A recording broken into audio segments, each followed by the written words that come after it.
রাজ্য সরকার তো চেষ্টা করছে যতটা ধীর গতিতে নিয়ে যাওয়া যায়, কারণ নিয়োগের ক্ষেত্রে যেটা হয়ে আছে, যেভাবে মার্কেট থেকে টাকা তুলেছে, এই নিয়োগ প্রক্রিয়ায় যদি একটা জায়গায় এসে দাঁড়িয়ে যায়, যদি অর্ডার হয়ে যায়, এতক্ষণ কিন্তু দেখছেন না যে তৃণমূলের নেতাদেরকে তাড়িয়ে পিটছে।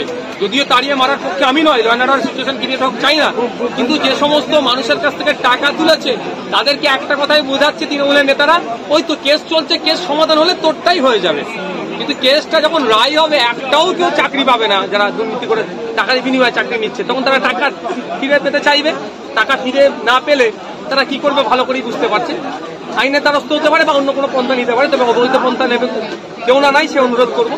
এই ভয়ে যত ডিলে করানো যায় সেই চেষ্টাই মেতে উঠেছে। ত্রাণ নিয়ে ক্ষোভ 3 দিন পার হলেও বহু জায়গায় ত্রাণ অমিল, কিছু জায়গায় ক্ষতিগ্রস্তদের জায়গার ত্রাণ পাচ্ছেন না, অন্য জায়গার লোক ত্রাণ পেয়ে যাচ্ছেন, এবং এটা নিয়ে বিডিও অফিসের কর্মীরা তার মধ্যে একটা ক্ষোভ দেখা দিয়েছে। জলপাইগুড়ির সুকান্তনগর এলাকার বাসিন্দারা তারা মূলত কিন্তু বিক্ষোভটা দেখিয়েছে। দেখুন, জয়নগর, আপনি জয়নগরের এসে কথা বলছি, জয়নগরের মানুষ বিভিন্ন সময় বিভিন্ন প্রাকৃতিক দুর্যোগের সম্মুখীন হয়। আমরা তো দেখেছি ত্রাণ নিয়ে কিভাবে রাজনীতি হয়, ত্রাণ নিয়ে কিভাবে পক্ষপাতিত্ব হয়, কিভাবে ত্রাণ লুট হয়। মুখ্যমন্ত্রী অভিষেক ব্যানার্জি ওখানে গেলেও কি হবে, যে সমস্যার সমাধান হবে না, কিন্তু এই সমস্যার সমাধান তো অনেক শিকড় তো অনেক গভীরে। আজকে যাদের পাওয়ার দরকার তারা পাচ্ছে না, যারা ক্ষতিগ্রস্ত হলে তাদের দেওয়া হচ্ছে না, অপরন্ত যারা তৃণমূলের নেতা গোছের আছে তারাই এগুলোকে লুটপাট করে নিচ্ছে। ধিক্কার নিন্দা জানাচ্ছি। মমতা ব্যানার্জি ওখানে গিয়ে এই সমস্যা যদি না সমাধান করতে পারে, আমার মনে হয় তার তিনি যে পদে বর্তমান আছে সেটাকে অব্যাহতি নেওয়া দরকার।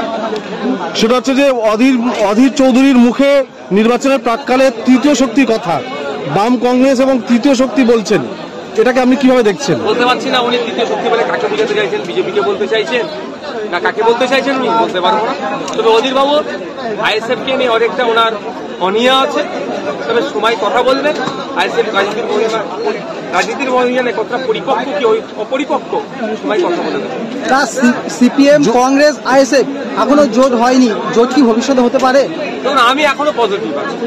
এত খারাপ লাগছে, এত সমালোচনা হচ্ছে, তারপরেও বলছি বৃহত্তর স্বার্থে আমরা চাইছি না তৃণমূলের ওপরে বিক্ষুব্ধ ভোট কোনোভাবেই একটা বিজেপিতে যাবে। এই জোটটা কার জন্য প্রতিনিধি? আমরা সবসময় চাইছি বিজেপিকে যত ভোট কম এখান থেকে রাজ্য থেকে দেওয়া যায়, অর্থ এখান থেকে যত তাড়াতাড়ি হারানো যায়, সাথে সাথে এই রাজ্যে বিজেপিকে যারা নিয়ে এসেছে সেই তৃণমূলকে যাতে হারানো, এই জোটের বাধার সম্মুখীন হচ্ছে তারা, সেই জন্য আমরা আমাদের সর্বোচ্চ চেষ্টা করছি। দেখুন, জোটের বাধা কারা হচ্ছে নিশ্চিতভাবে বুঝতে পারছেন, তারা চাইছেন না যারা 3-4 কারা আটকে আছে। আমরা তো 20 থেকে 14, 14 থেকে 12, 12 থেকে 8 থেকে 12 থেকে 10, 10 থেকে 8, ইভেন 7 পর্যন্ত এসে দাঁড়িয়ে যাচ্ছি। আর কতটা স্যাক্রিফাইস করবো? বিধায়ক শওকত মোল্লা যেটা বলেছেন যে ডায়মন্ডে বিরোধীরা প্রার্থী দিতে ভয় পাচ্ছেন, হারার ভয়তে, দেখুন ব্যাপারটা হচ্ছে ওনার মুখে তো আর গণতন্ত্রের জিনিস শোনা যায় না। হারার ভয়ে ভয় পাচ্ছে, কি সময় কথা বলবে সেটা সময়ের সাথে সাথে হবে। তবে উনি কি হার জিতে বিশ্বাসী? শওকত মোল্লা সাহেব তো গণতন্ত্রে বিশ্বাসী নয়, উনি তো ভোট লুটে বিশ্বাসী, উনি তো মারামারিতে বিশ্বাসী, উনি তো বোম বাদে মমতা ব্যানার্জি সার্টিফিকেট দিয়েছে সেইটা তো উনি বিশ্বাসী। ওনাকে তো national human rights commission notorious criminal বলেছে, এটা তো উনি ওনার দ্বারা এই গণতন্ত্রের গুলি ওনার মুখ থেকে। আপনি কি ডায়মন্ডে দাঁড়াচ্ছেন? দেখুন, আমার অবস্থান তো অনেক আগে ক্লিয়ার করেছি, সেই আজ 6 মাস আগে আমি দাঁড়ানোর জন্য প্রস্তুত আছি। গতকালকে ক্যানিংয়ের হচ্ছে শুভেন্দু অধিকারী একটা কথা বলেছেন, আইএসএফের নীতির সঙ্গে আমাদের কোনো সমঝোতা নেই, এই নিয়ে কি বলবেন? না থাকাটাই তো স্বাভাবিক। ওনারা ইলেকট্রাল বন্ডের নামে হাজার হাজার কোটি টাকা মার্কেট থেকে তুলেছে, আইএসএফ 10 পয়সা তুলে। ওনারা বলেছিল ক্ষমতায় আসলে বিদেশ থেকে কালো টাকা ফিরিয়ে নিয়ে এসে 15 লক্ষ টাকা করে দেবো। কালো টাকা ফিরিয়ে তো নিয়ে আসতে পারেনি, উল্টে আমরা কি দেখেছি, ঋণ খেলাপি দেশ থেকে বেশি পালিয়েছে। ওনারা যে প্রমিসগুলো করেছেন, যে কথাগুলো বলেছেন, একটাও ফুলফিল করতে পারেনি। আমাদের সাথে ওনাদের নীতিগত লড়াই আছে, থাকবে, এবং যতদিন পর্যন্ত তারা ওই জায়গা থেকে না ফিরে আসবে। পুঁজিবাদীদের সাথে শ্রমিক শ্রেণীর লড়াই, এই কোষাবার, এই বাসন্তী, এই উপকূল অঞ্চলের মানুষের সাথে শাসক ও নামক শোষক ও যন্ত্রের লড়াই। কারণ আমাদের লড়াইটা কিসের লড়াই? এই গোসাবার সুন্দরবন প্রত্যন্ত এলাকাগুলো প্রায় ঝড়ের কারণে, প্রাকৃতিক দুর্যোগের কারণে বাঁধ ভেঙে যাচ্ছে, নোনা পানি এসে চাষযোগ্য জমিতে ঢুকছে, বা আপনার মিষ্টি পানিতে, এখানে মাছ চাষ হয়, মিষ্টি পানির মাছ চাষ হয়, সেখানে ঢুকে যাচ্ছে, ক্ষতিগ্রস্ত হয়ে যাচ্ছে। আর আমরা সাধারণ মানুষ ক্ষতিগ্রস্ত হচ্ছি। যে রিলিফ ফান্ডটা আসছে, যে তহবিলটা আসছে, ক্ষতিপূরণটা আসছে, আমরা সাধারণ মানুষ পাচ্ছি না, নেতারা লুটে নিচ্ছে। আর তার পরিবর্তে আমরা লড়াইটা কি করছি? আমাদের দাবি আপনারা গ্রামে গ্রামে বুথে বুথে গিয়ে আওয়াজটা তুলে দেবেন, এই আওয়াজটা পৌঁছে দেবেন যে আমাদের একমাত্র বিধায়ক, সংযুক্ত মোর্চা তথা আইএসএফের বিধায়ক, পশ্চিমবাংলার বিধানসভার মধ্যে, পশ্চিমবাংলার আইনসভার মধ্যে সুন্দরবনবাসীর জন্য, বাসন্তীবাসীর জন্য, গোসাবারবাসীর জন্য, এই প্রত্যন্ত উপকূলীয় এলাকার বাসীর জন্য কংক্রিটের বাঁধ নির্মাণের দাবি তুলেছে। ওই দাবিটা আমাদেরকে পার্লামেন্টে পাঠাতে হবে। ওখানে আমাদের কোথায় লড়াইটা? 8টা জায়গায় প্রার্থী ঘোষণা করেছি, আর বেশ কিছু জায়গায় প্রার্থী ঘোষণা করার মনস্থির করেছি। কিন্তু আমরা চাইছি বিজেপি তৃণমূলের বিরুদ্ধে একটা ভোটও না অন্য জায়গায় যাই, একটা ভোটও না বিজেপি তৃণমূল পাই। সেই জন্য যত বেশি ভোট আইএসএফ তথা ওই সংযুক্ত মোর্চা বা জোটের কাছে থাকে, তার জন্য আমরা লড়াই করছি, তার জন্য চেষ্টা চালাচ্ছি এখনো।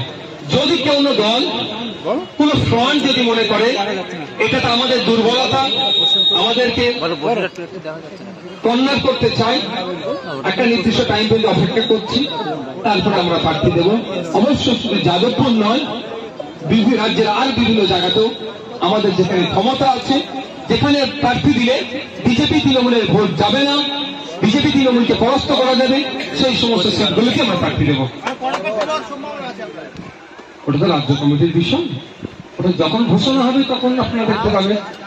এই যে 8টা ঘোষণা করেছেন আপনারা, এই যে সংযুক্ত মোর্চা ছিল বিধানসভায়, এই মোর্চার সঙ্গে কি কোনো আলোচনা করেই দেওয়া হয়েছে একটা, না আপনারা প্রশ্নটা দারুণ করেছেন। এটা আমাদের লেফট ফ্রন্টের বন্ধুরা খুব ছড়াচ্ছেন। দেখুন, সর্বপ্রথম আমি গিয়েছিলাম আলিমুদ্দিন স্ট্রিটে, ওখানকার শ্রদ্ধেয় সম্মানীয় বিমান বসু মহাশয়ের সাথে কথা বলেছিলাম, একাধিকবার আমাদের দলের নেতৃত্বদেরকে পাঠিয়েছিলাম, কিন্তু 2, 3, 4, 2, 3 পর্যন্ত সীমাবদ্ধ ছিল।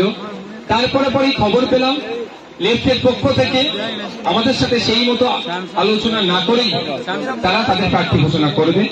তার পূর্বে আমরা আমাদের কোথায় কোথায় 8 জায়গায় কন্টেস্ট করতে চাইছি, সেই 8 জায়গার নামটা আমরা পাবলিক ডোমিনে দিয়েছিলাম।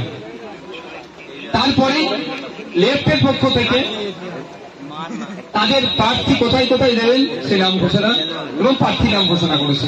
সুতরাং তারপরে আমরা স্বতন্ত্র পার্টি হিসাবে, আমি তো লেফট ফ্রন্টের একটা সহযোগী দল নয়, আমাদের স্বতন্ত্রতা আছে, আমরা আমাদের 8টা দিয়েছি।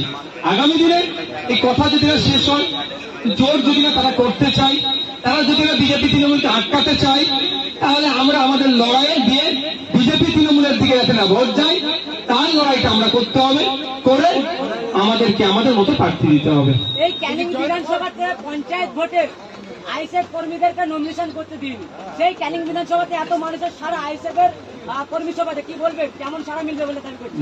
পঞ্চায়েত নির্বাচনে ভোটের নামে প্রহসন হয়েছে, গুন্ডামস্তানকে কাজে লাগিয়ে, এই শাহজাহান শেখেদের গুন্ডাদেরকে কাজে নিয়ে লাগিয়ে শওকত মোল্লা সাহেবদের নেতৃত্বে ভাঙড়, ক্যানিং পূর্ব, ক্যানিং পশ্চিম থেকে শুরু করে অর্থ অঞ্চলে আইএসএফকে দাঁড়াতে দেয়নি।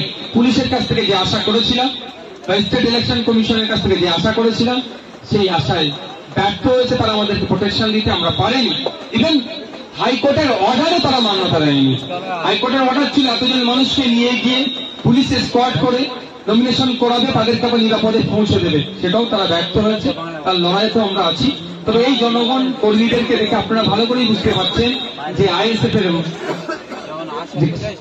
যে মাটি তৈরি হয়েছে পশ্চিমবাংলাতে, শক্ত মাটি। হয়তো একটা নির্বাচনে কন্টেস্ট করা থেকে এদেরকে বিরত রেখেছিল, কিন্তু পরের নির্বাচনে এরা মাটি ফুটে বেরিয়ে এসছে। লোকসভা কেন্দ্রের মধ্যে 7টি বিধানসভার মধ্যে ক্যানিং পূর্ব বিধানসভা অন্যতম বিধানসভা। সেই বিধানসভায় আপনারা বিধানসভা প্রচার করতে গিয়েছিলেন, জীবনতলা 2টি মাঠ আছে, একটি কলেজ মাঠ, একটি ফুটবল, সভা করতে দেওয়া হয়নি। অনেকটা জীবনতলা ছাড়া দূরে শ্মশানঘাটের ধারে আপনারা সভা করেছিলেন। এবারে কি ক্যানিং পূর্ব বিধানসভার মধ্যে এই 2টি মাঠের মধ্যে কোনো জায়গায় অনুমতি আদায় করতে পারবেন? দেখুন, অনুমতিটা কার কাছে থাকে, এনওসি কে দেবে? অথরিটি যারা আছেন, অনেক ক্ষেত্রে অথরিটিরা ভয় দিতে চায় না, বা অনেক ক্ষেত্রে অথরিটি আবার সরকারের পক্ষ কাছে থাকে। সরকার পক্ষ পশ্চিমবাংলায় কারা?